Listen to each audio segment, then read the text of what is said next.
In today's video, I'm going to teach you how to add someone on Clickup. Whether you're building a team for a new project or just collaborating with a friend, being able to manage team members efficiently is crucial. Clickup, with its powerful project management capabilities, makes it easy to do just that. Let's dive into the process step by step. First, you'll want to navigate to Clickup and log into your account. Ensure you have your credentials handy, as this is an essential part of accessing your workspace and managing your projects effectively. Once you're logged in, you'll find yourself on the main dashboard, ready to take the next steps toward expanding your team. On the left-hand side of your screen, you'll notice the sidebar. This is your navigation hub within Clickup.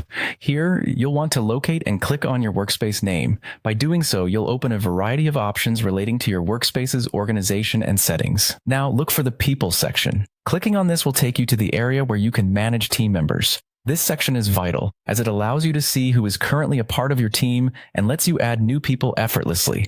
It's worth noting that keeping this area organized helps ensure smooth communication and task delegation among team members. Once you're in the People section, the next thing you'll do is look for a button that says Plus Invite or Add Members. Clicking this button is the key to adding new collaborators to your workspace. It's a simple step, but it opens up a gateway for new ideas and productivity. So take a moment to familiarize yourself with this feature. You'll then be prompted to enter the email address of the person you'd like to invite. Make sure this email is accurate, as this is how they'll receive their invitation to join your workspace. A quick tip: double-check the email address to prevent any hiccups in the invitation process. It's always better to be safe and precise here.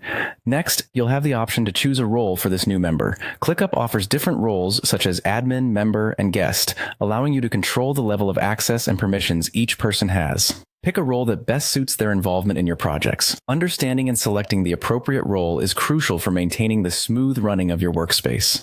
Finally, after entering the email and selecting the role, click on Send Invite. This will send an invitation directly to their inbox, and from there, it's up to them to accept it and join your team. Once they've accepted the invitation, you'll see them listed as a member in your Clickup People list. This is when they become an active participant in your projects, ready to contribute and collaborate. And that's it. You've successfully added a new member to your Clickup workspace.